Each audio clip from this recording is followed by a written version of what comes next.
Welcome to another episode of our personal empowerment audio program, Finding Yourself in Paradise. Hi, I'm Michael Benner. And I'm Steve Snyder. And our program today is entitled Integrity, Adventures in Personal Truth. Now, this is a topic Michael and I have been talking about together since the first Reagan administration, to be honest with you. It's been a very, very long time. Our first program we did in front of a large audience that we called Integrity, Adventures in Personal Truth was back in the early 80s. A public workshop or seminar of some sort? Yeah, I think at some convention centers where it was a long time ago. And I know that the basic concept, of course, is that there is truth and there is personal truth. I mean, clearly 2 + 2 = 4 is one kind of truth, but, you know, that I think vanilla ice cream is better than chocolate ice cream is true to me, and that Michael thinks other than that is true for him. I mean, it's like we were talking about the other day. You think like of vanilla as being like devoid of flavor, and you add the strawberry or you add the chocolate flavor kind of thing. And to me, vanilla is it. The plain ice cream that's vanilla. I didn't know. What did I know from vanilla beans? Vanilla comes to mean like plain or without, fanciness. I mean, yeah. Although it's a flavor. It is. Yeah. My very first year, in fact, the first week of my freshman year at university, I had a late-night argument that went on for hours with a guy down the hall about the nature of absolute truth. And I don't even remember who argued which side, whether he was the absolutist and I was arguing all truth is relative. I might have been arguing the other side. It's funny. All truth is relative is an absolute statement. I just don't even remember what side of the argument I was on. But we figured it had to be either or. One of us had to be right, that truth ultimately is absolute or not. And relative, well, what's relative truth? If it's not capital T truth, if it's some sort of milquetoast, maybe sort of half-baked truth, then that can't really be truth. And, of course, we were freshmen. What did we know? Later in school, we found out both things are true. It's a candy mint and a breath mint. There are absolute truths. There are essentially philosophical truths, spiritual truths, transcendent truths that are thought to be absolute. You would capitalize the A. But most of what we call truth in life is relative in nature. And so what's true for me may not at all be true for you.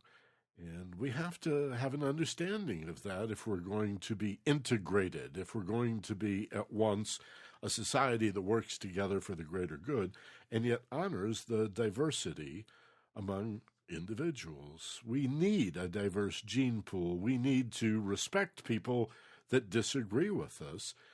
We've heard love your enemy. How about we just start working on loving people we disagree with? That would be a good first step in that direction for the diversity they bring that enriches us. And only somebody who sees everything as absolute, everything or nothing, would be threatened by that model. Yeah, because if you see it that way, then if you disagree with somebody and what you believe is for you true, then they must be wrong. It has to be false. I mean, if what I think is true and I disagree with them, then they're false. They're wrong.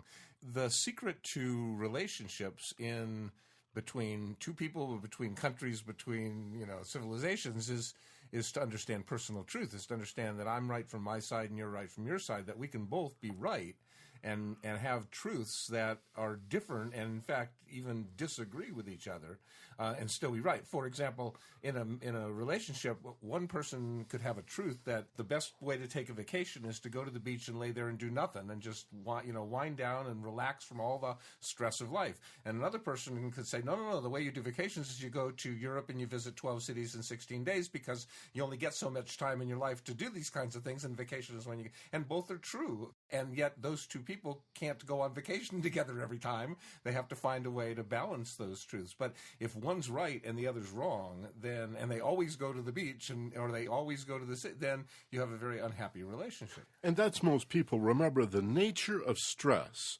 by any name, anxiety or fear or apprehension or just a little bit of nervousness, is to drive us toward monotheistic thinking.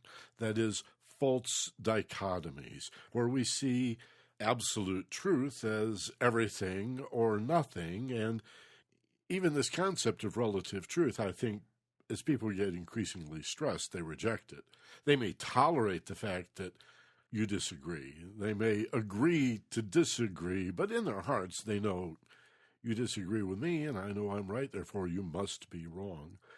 And most of us just haven't had the education, or we're not sophisticated enough in polemics or debate to really understand, well, wait a minute, both things could be true. In fact, if we really want to strive for integrity, then it's sort of like respect. If I want you to respect me and my truth, then don't I need to initiate that respect and attempt to be the most conscious that I can be by maybe being the very first to acknowledge, well, I don't agree with you, but I hear that that's your truth in this situation, so I'm going to respect that truth. Then maybe, hopefully, they'll respect your truth. Yeah, as soon as you get off of the they're wrong stance, and say, okay, we're all right, but there's a relative amount of right, there's relative truths, like, what are we going to do? Like, for example, you've got this one guy who wants to go to the beach and there's his wife that wants to go to Paris. Well, what are you going to do? They're both right. If they can acknowledge that they're both right, what they can do is create a compromise. What they can do is create something that works for both of them. If they don't acknowledge they're both right, if one's right and one's wrong, then they can't create that compromise. They may go to Paris or they may go to the beach, but they're going to go with the resentment and hatred. It's not a solution to a problem by saying you're going to do what you don't want to do because you're wrong.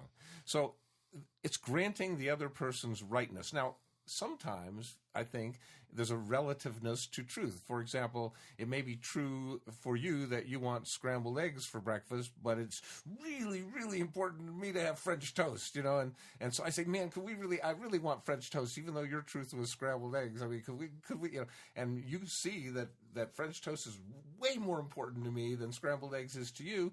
And not only are you willing to have French toast, it's just something that hadn't occurred to you, but you're more than happy now to have French toast because it's something that pleases me. You have a high number on it, yeah, so to speak. And that's what it comes down to. Like how important is that truth to one person versus the other person? And to be able to communicate that, to ask for what you want, to say, I have a really high number on this. It's really important to me.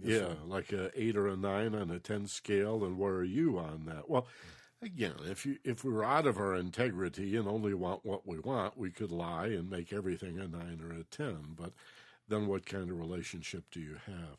So maybe one summer we vacation at the beach and have a nice lazy kicked back summer, and then maybe the next summer we have the vacation you talked about, 12 cities in 16 days, or you could take separate vacations. Or you could go to the south of France and one of them go off to Paris for a little while and come back. One stays on the beach and goes off and comes back. There's all kinds of variations and permutations to make both people right, to satisfy the truth that each of them believe. And again, the best way to come to the middle ground, whether it's a 50-50 or more likely a 90-10, an 80-20, a 70-30 kind of an understanding, that's right. You got to manage that anxiety to go from black and white to color, to go from either or to the third way, the fourth possibility, the fifth variation, the sixth permutation. Remember that point in Wizard of Oz where the house touches down and the door opens and a black and white movie turns to color? That's what happens when you manage your anxiety. You begin to see what in philosophy, especially Eastern philosophy, has been called the third way. And if you can see a third way between the either-ors, between the extremes, you've opened yourself up to unlimited possibilities. Those are the rainbows in between. Right, because as the stress limits us from seeing that third way, makes us able only to see the two ways, the either or. That's because stress makes us feel in danger, and danger makes us feel like we better do something really quick or we might die. So it gives us this either or, black or white, right or wrong kind of choice to make. So we make this very fast, very easy choice of all this or none of that kind of thing. And it limits our ability to look at the neither, the both, the all kinds of permutations and combinations that are possible. The more stressed we get, the more likely we are to experience the other person as wrong when we feel like we're right. The less stressed we get, the more we can see that even though we are right, the other person has some rightness too, and can even be, in their own way, as right as we are.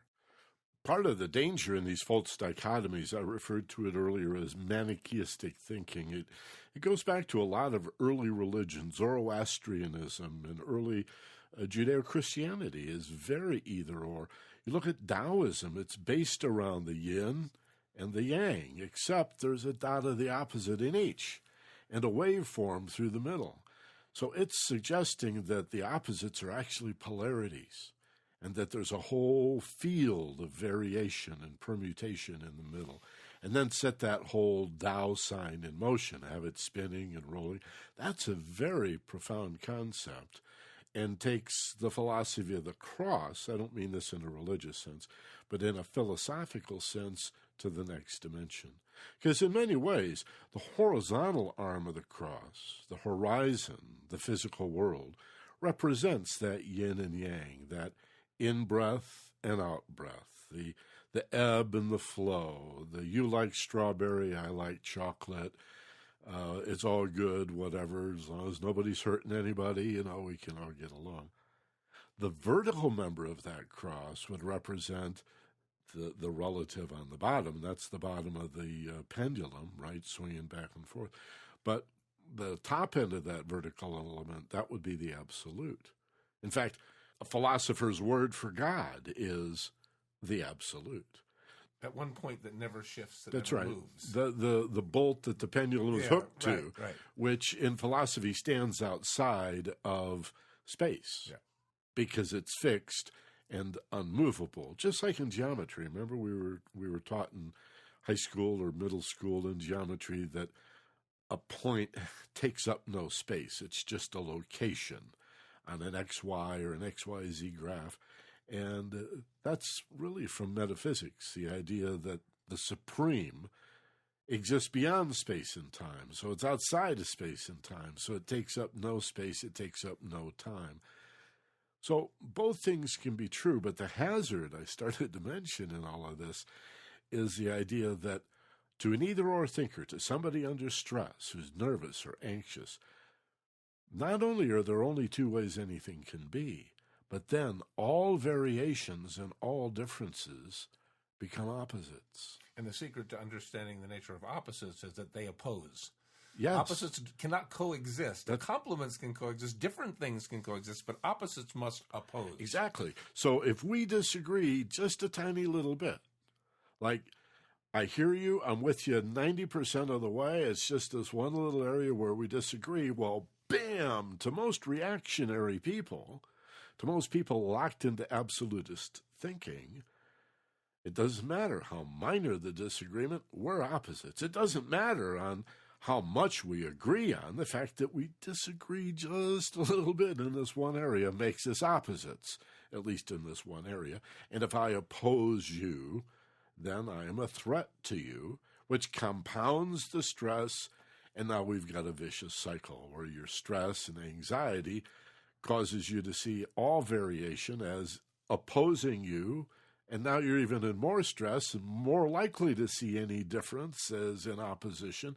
And, this becomes for many folks a lifestyle. And I think in the liberal conservative continuum, these are mostly conservatives who've been taught that everything is absolutely right or wrong. There is no relativism except among these wishy-washy liberals, these college-educated, these arugula-eating elitists who can find permutation and variation wherever they look.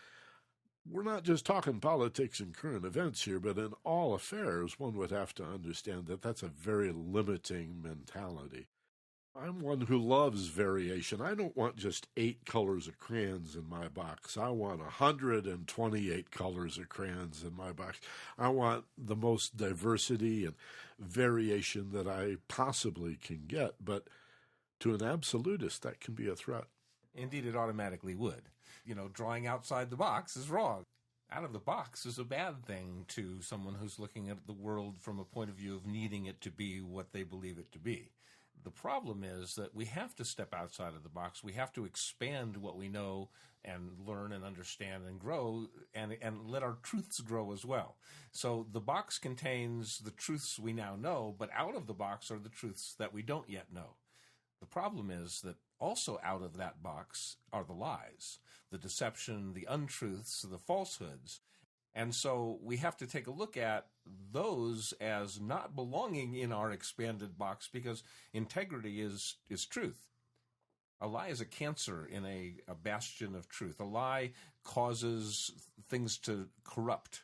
So we have to, if we want to live in integrity, that doesn't mean in every area except this one. It doesn't mean that I tell truth all the time except this particular time. I mean, real integrity, it's like, that's saying like, I'll build the building and everything works except there's this one joint that isn't, right. It's the building doesn't have true integrity if there's this one joint that isn't right. Life doesn't have true integrity if there's this one lie you're still living. Now, not to say that you have to be 100% in integrity, but to me, you have to be moving toward that.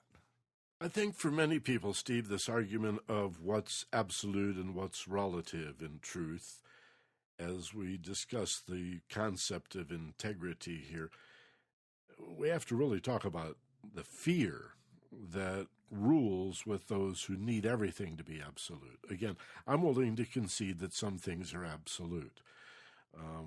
They're hard to find, however. If I say killing is absolutely wrong by every moral code, we have war. Murder, they say, may fall into that category. It becomes semantic all that. I mean, killing, you have to kill to eat, so... Well, killing, thou shalt not kill other human beings. You could just limit it that way, but we'll still say, well, what about self-defense? Yeah, and what about like fast food places? I mean, like they're killing. We're not eating people. Thou shalt not murder human beings is perhaps defensible as an absolute statement, but the word kill, we kill people all kinds of different ways. But people come back and say, well, what about war? You have to have some war. And they always jump to the extreme. What if somebody was raping your wife or killing your wife? You wussy, you pacifist. You would just stand there and let them do that? I wouldn't call that murder. That's why I said killing can be justified. That's my point. It's all semantical. But even among pacifists, there's disagreement. One pacifist would say, well, I would fight to be free or to free my wife or my sister or my daughter from a situation like that, but I would not counterattack. Once free, we would run like hell. Another would say, well, I'm a pacifist, but I would not only fight to be free, I would counterattack and stomp on the guy and gouge his eyes out. And you're going, whoa, that's a pacifist? Well, I didn't initiate it. He started it, So where do you find absolute in all of this? I think that's the hardest issue to make, that to be an absolutist and to say that everything is either absolutely right or absolutely wrong. And I really think we can make a case for a lot of folks in that category being run by fear. They're afraid of what would happen if all the rules are open to interpretation. Yeah, the only things that you can really say absolute are non-human things. I mean, like math, logic, perhaps, but you can't say this marriage is absolutely right or this marriage is absolutely, you can't say, there's no absolutes in human relationships. The human condition doesn't allow for absolutes. There's always variables. There's always things changing and in flux and growing and entropy. So an absolutist it's born out of fear, and they're trying to put the same reins on relationships, on people, as there is on like matter and energy. We're trying to say that everything should behave in a certain way because the universe behaves in a certain way, people should behave in a certain way, and all behavior that isn't according to the way I think behavior ought to be is bad or wrong behavior. And then we have that fear thing because there's so many of them versus so few of us. The more scared you get, the more them there are and the less us there are. And it's hard to live in integrity when you're afraid. It's hard to live in integrity. It's hard not to lie. I mean, you're more than willing to lie to save your life. You're more than willing to lie to save your face, to save the way you feel about yourself. So when we're in fear, lying comes really easy when we're afraid. But when we're living in integrity, when we're conscious and aware, lying is not a natural thing to do. Lying would be a really rare thing to do in the place of coming from feeling safe. I think another thing that a reactionary, a reflexive thinker, or an absolutist would do is fail to account for the unfolding or the evolution of what's relative and what's absolute. Part of liberal philosophy, again, not in a political, but in a learned or educational way, as in humanities and liberal arts, is that as we understand ourselves, as we understand different cultures, we become more tolerant of people who have different world views. We don't call them bad or wrong. That's rather an educated approach. And I think that's where, even in politics, there gets to be some anti-intellectualism. Like, it's these elitist liberal universities. It's those professors and their ivory towers, as if all absolutists are uneducated. I don't think that's true, but I think they do tend to be high-stress, frightened individuals that don't like change, and they don't like the rules changing. We talked a week or two ago about gay rights, for example. Watching in my lifetime the evolution of gay rights, and to see that that struggle is still going on, is amazing, especially having witnessed what happened with civil rights and people of color, what happened with women's rights, and finally seeing the progression in gay rights. That, to me, I have an overview in my lifetime of a gradual unfoldment. But somebody who opposes all of those things sees them as separate battles that they're losing. Oh, damn, we lost civil rights. Oh, we lost on the women's rights thing. The next thing you know, they're going to have gay people wanting rights. Oh, no. And so what are they fighting? I think they're fighting their own fear. Well, I'll say it this way. There's a greeting card I saw not long ago that I love. It says on the front of the card, "Congratulations, you are a unique individual." And you open the card up, and on the inside it says, "just like everyone else." And I love that. I mean, whoa, that's a little paradoxical. Every one of us is unique, just like everyone else. One thing we all have in common is we're unique.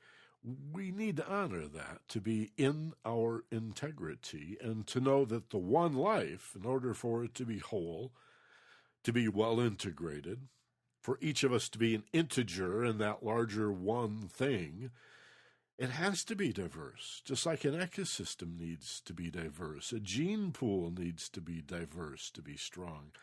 And again, here we're arguing for education to help people get a little more sophisticated, not necessarily a little more liberal in a political sense. There are some conservative values I really believe in. I see merit all the way around the spectrum. It's not either or, it's sometimes either and sometimes and, but to varying degrees. Even if we go back to our parents' generation or grandparents' generation, when Einstein introduced the concept of relativity, it was a scientific principle, but it blew people away. Everybody was talking about, well, that's, matter of relativity. Well, it's true to some degree. I mean, I don't know. What do you think? Largely true? Almost always true? Hardly ever true? Ha, ha, ha. I guess it's all relative. A lot of folks didn't like that, still don't. Yeah, and there's a lot of truth to the fact that there's a lot of relativity to truth. But there's also an important awareness that there are some things that are lies. There are some things that are false. There are some things that are not true. And people who live inside of a box that includes beliefs of things that just clearly are unscientific, just not true anymore, there's no integrity in that. And they don't want to know the truth. They just don't want to know Don't confuse me with the facts. I mean, people who think that dinosaurs had saddles, that the Earth is only a certain number of thousand years old, the dinosaurs and humans lived at the same time. People who do not see what's really true. People who think that the only reason that we do something is the obvious one, and don't look at there are clearly other factors involved. I mean, clearly oil was a factor in the Middle East situation. It may not be the only factor, and there are politics and other, but someone who looks at something like black and white, this is the way it is, and refuses to acknowledge what has been proven to be true. I mean, the United States at one point, we actually broke the law and sold drugs so that we could get money to arm people. We did bad things in the world. And people who are so red, white, and blue that they cannot see that the United States and the fruit company and all kinds of bad things we've done over the years and refuse to acknowledge that to me is not an integrity. You have to look at what's real and what's been proven to be true and accept that. And if you just are closed-minded to that, you can't live a life, I think, that you can call in an integrity. That's what the right calls a hate America crowd, but we don't hate America. We love America, and that's why we want the truth. Yeah. So if I understand you correctly, what you're saying is we got to get real about the fact that one of the big reasons that the U.S. government under George Bush and Cheney and Rumsfeld invaded Iraq, and Bush 41 did the same thing 10 years earlier, had a lot to do with oil. But it's not an everything or nothing argument. Right. To concede that oil was a factor doesn't mean that's the only reason. No one would argue it's the only reason, but there are a lot of people who still argue it wasn't a reason. Well, I think there are that would say it's the only reason, too. But you've got other things. You've got the logistics with balance of power. You've got the situation with Israel being a valued democracy in the Middle East where there's very few democracies, and they're an ally of ours. And the potential for weapons of mass destruction. There's there lots you go. of Lots stuff. of reasons. Yeah. Lots of reasons. Oil may fuel all of that. Right. And it was tragic that we went through a decade of people denying that oil had anything to do with it. I saw T. Boone Pickens just the other day. This is October of 2009, and he's an oil man, and he was finally complaining that the United States did not get enough of Iraq's oil.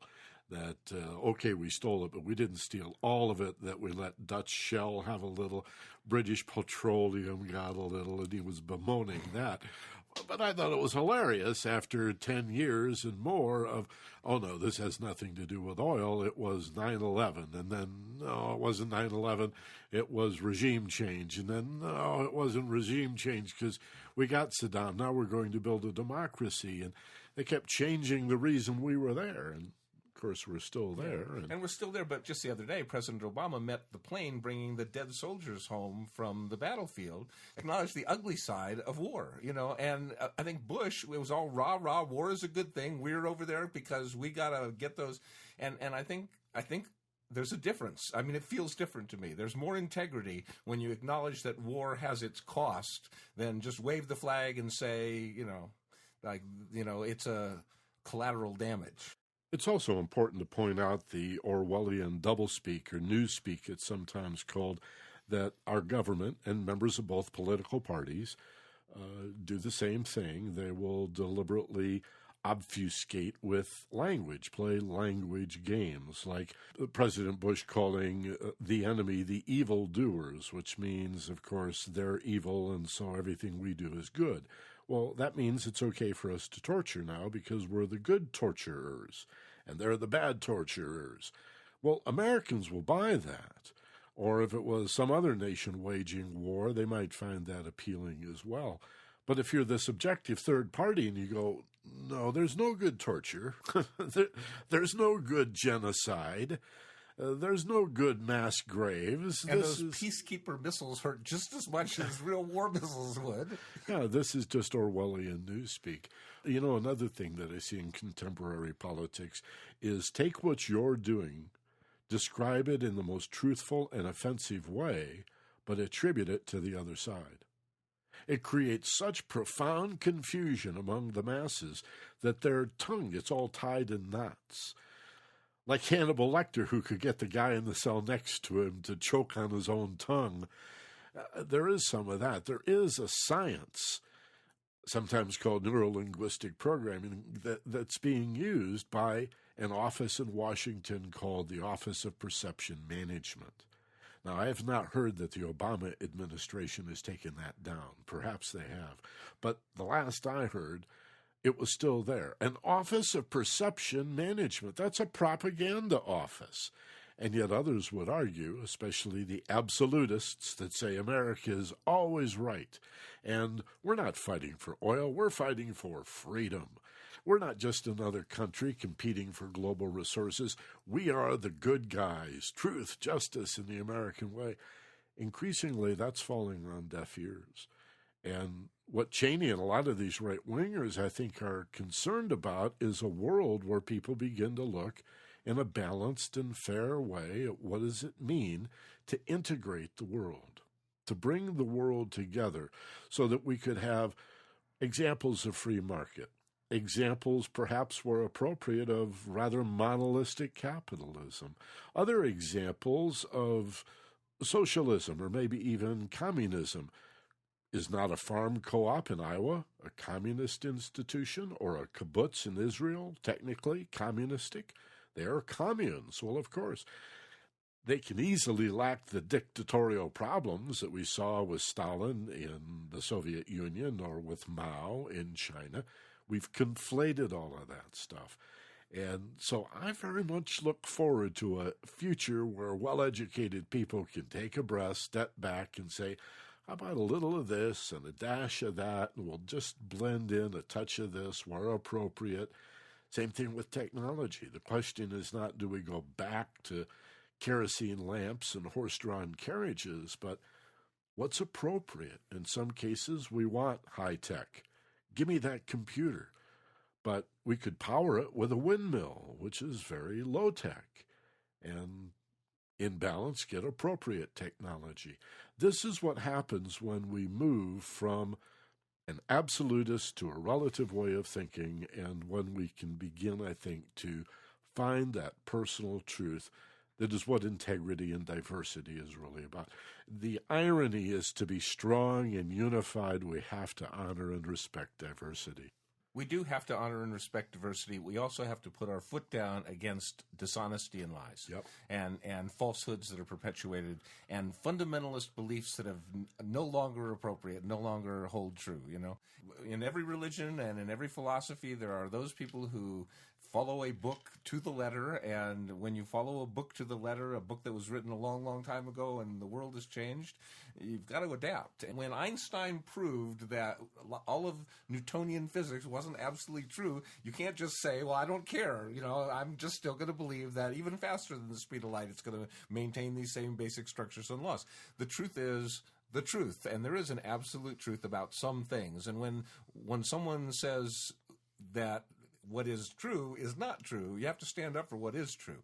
But we also have to understand there's the relative truths. And when someone stands up for what's true for them, you have to give them the space, give them the room, give them the okay, we're still on the same side, even though we disagree, that you're right from your side, I'm right from the same side, I just see it differently than you do. I'm not opposing you. My truth doesn't oppose your truth. In fact, my truth may very well complement yours. Yeah, you know, I'm thinking about a young fella or a young woman that go off to college, and their parents want the best, quote unquote, for their son or daughter, want them to become a doctor, a lawyer, an Indian chief, you know, something like this. Isn't that hereditary? And yet maybe the kid wants to be a ballet dancer or an artist or a singer or a radio disc jockey or something crazy, right? And the parents are arguing from a rather absolutist point of view. You're never going to be happy. You're never going to get ahead with that kind of crazy. Or you want to join the Peace Corps? Hell, join the War Corps. Get in there and kill some folks. What is this Peace Corps stuff? And the kid's going, you know, Mom, Dad, it's hard for me to explain to you, perhaps. But I wouldn't be whole. I wouldn't be integrated. That may be right for you, or for many of the people that you know, but it's self-betrayal. And so as we round third and head for our audio journey here, I think we need to emphasize that integrity is a quality of deep and profound personal contentment or satisfaction that says, I am who I am. As I grow and evolve and seek to understand myself better and better, I have to respect and honor that. And that the structure I have has integrity, and I'm building on a structure that is whole. Like Hamlet, to thine own self be true, and then, as the day follows the night, thou canst be false to any man. If you're true to yourself, how could you lie to another? But if you lie to yourself and do what you think other people believe is the right thing to do and never really check in, nothing works. Everything falls apart. True. I always thought, you know, when they say to be or not to be, that is the question. To be or to be better, that is the answer. That's very nice. So how do we go about discerning who we are and what's right for us? How do you know your personal truth? How do you find your sense of integrity? And if you've been with us for more than just a couple of weeks, you probably know what we're going to say. You head off to paradise. You do that paradise thinking. The mind-body researcher, the brain scientist, calls it the alpha brainwave level. We call it paradise thinking. It's meditation, it's contemplation, it's guided imagery, it's progressive muscular relaxation, it's biofeedback. There's so many names for it that lots of folks haven't seen this as really being the body of one thing, which is to relax, feel the letting go so as to become emotionally calm and mentally clear. It's really quite simple. Sit still physically, breathe and relax, and your emotions will become tranquil and rather undisturbed. And the mind, instead of shouting out and flashing all these pictures at you, becomes rather quiet. And now you have these experiences that you're creating on demand, not just waiting for a spontaneous aha, but on demand you're engendering the experience of insight, of understanding, of realization. To make real, think of the word, to realize, because it comes through more often than not, this insight into your integrity, with a sense of confirmation. Well, that's it. I mean, that's obviously it. I just feel it in my bones. This is what I must do. Probably isn't right for you. Might not be right for you. But there's no doubt that this is what I've got to do. We have this internal guidance system. Like, remember as a kid, you may be in a swimming pool and somebody be warmer, colder, colder. When you move toward what's right for you, it feels warmer, better. And when you move away from what feels right toward what feels wrong, it feels worse. So the question is, that voice is in there, that acknowledgement, awareness that this feels righter and this feels wronger and wronger is in there. Are you paying attention to it? If you're multitasking, if you're doing a whole bunch of other things, you may miss that voice. It's in there, but it may be just one of a whole bunch of voices. But if you do what we're talking about, if you go find yourself, the higher self in paradise, then all the other voices go away. And that's the voice you're left with, the one that says, this feels right for me, and this is the direction that I need to go. So the way to get there is always the same. You just simply desire to, it has to begin with a conscious awareness that this is what I want to do. I want to go to paradise. So you follow through as you close your eyes, take a really deep breath, conscious of the breath as you feel it going into your body and lungs, and exhaling. And with that next deep breath, after you've done it twice, now you can begin to find yourself in paradise. Relax, release, feel the peace, let go of the tension, anxiety, and confusion, and come to this conclusion. This feels safe.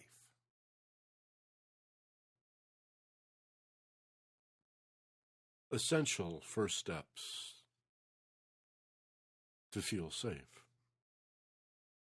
Because it's not uncommon when we move toward our integrity to feel as if we're rebelling, and maybe we're all alone, the only one who feels like this. And so it's real important, even essential, that you reassure yourself and feel safe. And not only is that a means to coming to this alpha brainwave level, this place of undisturbed, lucid thought, insight, understanding, realization, it also brings about a quality of understanding that allows you to realize you're really not alone. So initially it was risky to stand up for yourself, to refuse to betray yourself, and to insist to yourself and others that I'm going to have to be in my integrity on this. I have to do what I believe to be the right thing to do, even if I'm all alone. And soon you realize you're not all alone. You're part of a group of people that are integrated and strong. And you don't all agree. If you all agreed precisely and exactly in every way, well, some of you would be redundant. unneeded, unnecessary, but that's not the case. I think you'll find as you stand in your integrity again and again and again, risking the idea that you might be all alone, shunned or rejected, that in fact you find yourself first, a wonderful feeling, welcome home. This is me. This is the truth of who I am.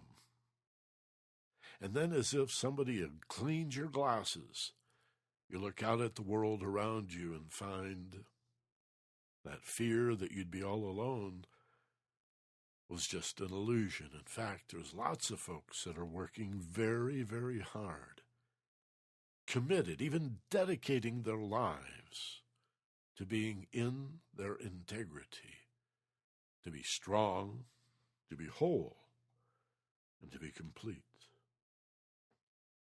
So where do you venture when you search for your truth? Are you destined to keep looking out there till you know? Like there's somebody somewhere or somebody somewhen or somebody somehow who'll know?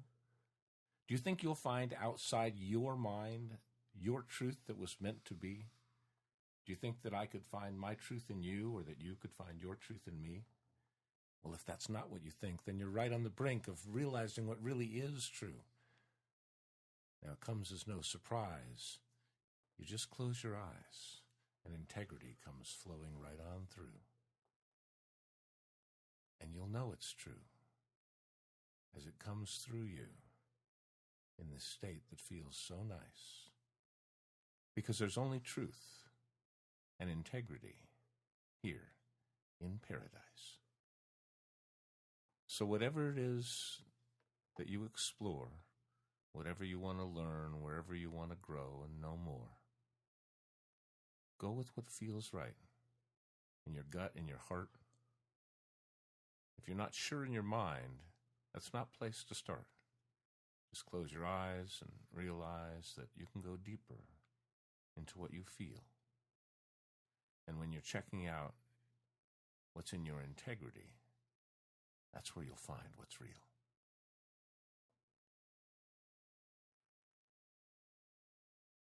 Which makes more sense to you? A world that works because everyone agrees? Or a world that works because everyone brings a different bit of the puzzle to the whole? And if you need to think about that for a minute or two, that's fine, but ask yourself another question. Where would I rather live? What kind of world would I rather be in, where we all like the same kind of food and the same movies and dress in the same way and all speak the same language and all have exactly the same beliefs? Lockstep, really? Is that really the best way to feel safe and relaxed? Or would it be a world where we all disagree in meaningful ways, but knowing that those disagreements are to a large extent the result of personal searches for personal truth and integrity, that just like a jigsaw puzzle, each of us brings a different shape to the whole, and if just one piece were missing, the whole would not be whole. In a symphony, the trumpet player does not play the piccolo part, and the clarinet player has no interest in the tuba part. They have their own parts, their own roles to play. Your truth may not be my truth. Our truth may not be their truth. But if we're all doing our best to know ourselves, we can see the bigger picture, integrated, integral, not merely this one or that one, but this one and that one. From the truth to a truth, there are truths for you and for me.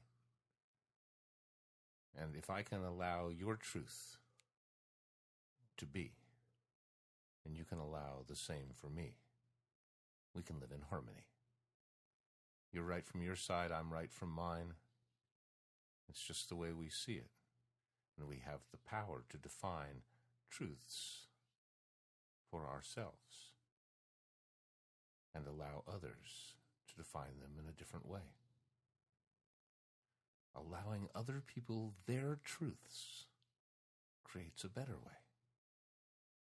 So in a relationship, when you're with someone and they see it different than you do, just recognize that doesn't mean that what they see isn't true.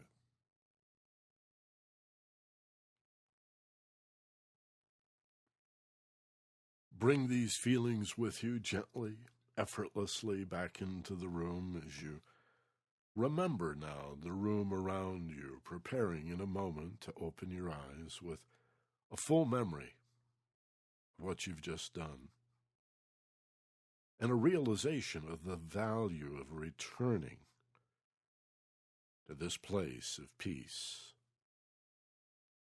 anytime you wish to understand yourself and your personal truth better and better. And so as you inhale slowly now, fill your lungs. As you peak, hold for a moment. And as you exhale slowly, open your eyes now, wide awake, rested, refreshed, feeling good, and sort of proud of yourself. You know, there's a really cool feeling that goes with the strength of saying, I can stand up for myself, even if the majority of people disagree, even if the vast majority of people disagree.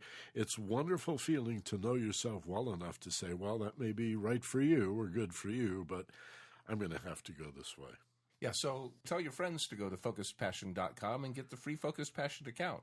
You know, absolutely free is absolutely free. You know, 6 programs absolutely free at focusedpassion.com. And then if they want more, they can get any new program they want for 99 cents or any old program for 99 cents as well. If there's some programs you missed, just push that unpurchased podcast button and you can see some wonderful topics in our catalog. We've got over 100 programs in there now. So tell your friends, use the send one to a friend gadget, and let everybody else know that it's in your integrity to find yourself in paradise. And as always, be gentle, love life, and take care of each other. For Steve Snyder, this is Michael Benner.